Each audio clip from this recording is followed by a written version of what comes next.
Ah, euh, bi mooy deuxième fois États-Unis di organiser coupe du monde bu njëkk bi c'était en 1994 ba ngeen xam lépp di xew ci coupe du monde 1994 taaxeerul leen ayca ayca génne leen bloc yi caay lal basan caayin bi jool yi ak gerte ma wax leen li xew 2000 ma wax leen li xew 1994 ce qu'il faut retenir de la coupe du monde 1994 baax na. Are you with me? Okay. I need your undivided attention. Coupe du monde 94 ñëpp xam nañu Brésil moo jël.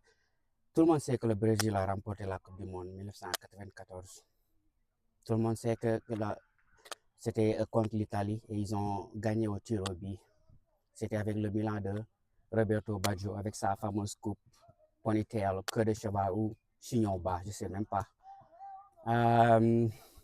C'était le Brésil de Bebeto, Romario, Aldair, Claudio Taffarel. On oublie qu'en 1994, il y avait un jeune de 17 ans, un adolescent de 17 ans. Il n'a pas joué une minute lors de cette Coupe du Monde, mais il était dans la liste des 22. Un jeune de 17 ans qui évolue encore au Brésil du nom de Ronaldo Nazario de Lima, connu plus tard sous le nom de R9, R9 ou El Fenomeno. Donc, le Brésil a réalisé un exploit en 1994. Pourquoi? Parce qu'il n'était pas favori. L'Allemagne était favorite.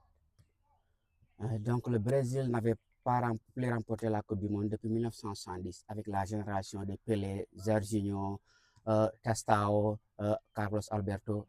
Certains disent même que cette génération de 1970, cette équipe de 1970 est la plus grande équipe du Brésil. Je ne sais même pas. Mais bon, peut-être Père Laïdia pourra nous édifier sur ça.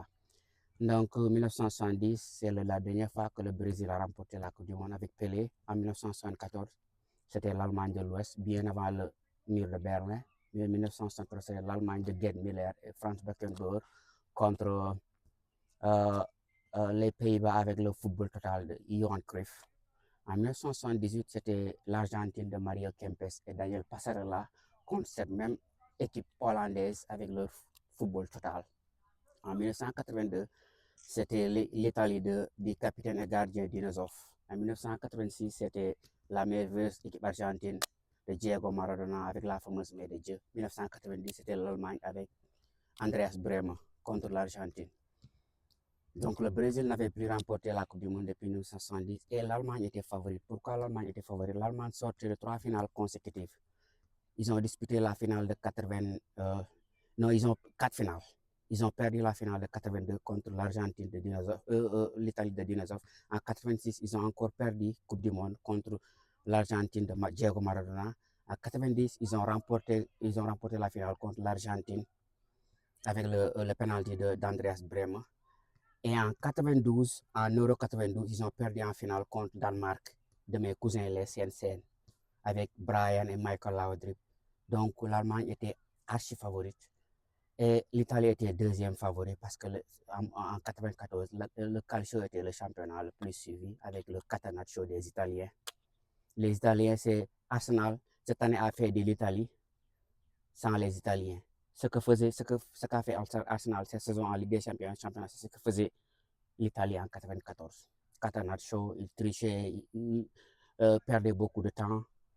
Donc voilà, le Brésil a gagné dans ces circonstances. Tout le monde sait ça. Mais bon,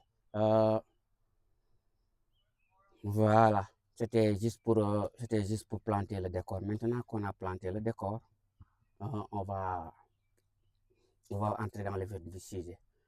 Première anecdote ou premier fait marquant pour moi, c'est cette fameuse célébration de Rachid Yekini. On le voit après avoir marqué le premier but nigérian en Coupe du Monde et le premier but du Nigeria face à la Bulgarie et en match d'ouverture. On le voit s'agripper au filet, littéralement en transe, en criant "It's me, it's me, it's me." Do you know what's the context behind that celebration? Est-ce que vous connaissez le contexte derrière cette célébration? Ok. Lors de ce match Bulgarie-Nigeria, Bulgarie était donnée archi favori. Nigeria, les gens pensaient que le Nigeria n'avait aucune chance. Pour la petite anecdote, tous les journalistes photographes s'étaient rangés derrière le but de Petero Faye, le gardien nigérien en tout cas, pour prendre des photos, pensant que tous les buts allaient de ce côté. Bon, le Nigeria a créé la surprise.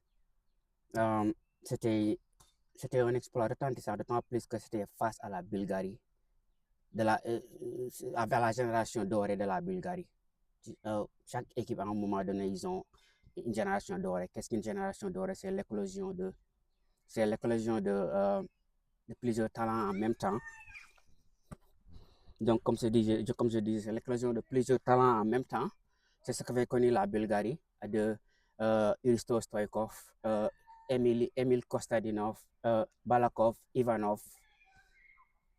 C'est cette équipe de la Bulgarie qui a éliminé la France lors des éliminatoires de la Coupe du Monde 94. En 93, la France de Gérard Houllier, Eric Cantona, Vincent Guérin, Paul Le Guen, Bernard Lama, David Ginola, ils n'avaient jusque d'un point pour se qualifier. C'était le dernier match. France à domicile contre Bulgarie. Des Ivanov, Kostadinov, Stoïkov, Balakov. 2-2, la France était qualifiée virtuellement à la 90 minutes. Kostadinov fusille Bernard Lama en pleine lucarne. C'est comme le but que Kai Havertz a marqué contre Paris Saint-Germain en finale de Ligue des Champions cette année. Donc c'est cette Bulgarie, la génération de la Bulgarie qui avait éliminé la France. Donc la Bulgarie, là, elle était archi favorite contre le Nigeria. Donc le Nigeria les a finalement battus 3-0. Mais la Bulgarie a continué à aller jusqu'en demi-finale en battant l'Argentine et éliminant le favori, l'Allemagne. Donc c'était un très grand exploit. Ça, c'était un premier fait marquant en 1994, la victoire du Nigeria que tout le monde donnait perdant contre la Bulgarie, la génération dorée de la Bulgarie 3-0. Deuxième fait marquant, c'est la fameuse célébration Bebeto Romario. Cette célébration, c'était autre chose. C'était vraiment autre chose. Voilà, et on va terminer sur deux notes vraiment tristes. Diego Maradona, c'était la Coupe du Monde de trop. Ça, c'est la dernière image ou la dernière vidéo de Diego Maradona à la Coupe du Monde. Il a été expulsé après le premier match pour dopage. Il avait 33 ans, c'est son dernier match en Coupe du Monde. Maradona, il est comme moi. Nous, on est condamné à lutter, à mener une lutte perpétuelle contre nos démons. Maradona a été rattrapé par ses vieux démons. Il a lutté jusqu'à son dernier souffle contre ses vieux démons, mais ils l'ont rattrapé en 1994. Mais il reste néanmoins un grand jour. Enfin, une autre triste Colombia, Andrés Escobar. Il a été tué après la Coupe du Monde quand il est rentré en Colombie parce qu'il avait marqué un but contre son camp contre les États-Unis, je crois, de l'Alas. Les États-Unis, c'est ce but contre son camp qui avait éliminé la Colombie et les narcotrafiquants avaient misé beaucoup d'argent sur la qualification de la Colombie. Diego, Andrés, le football ne vous oubliera jamais. Reposez en paix. Voilà. Jaaykatu marché bu jeexalee laal li fii la lépp tàbbee dem géej jaajëf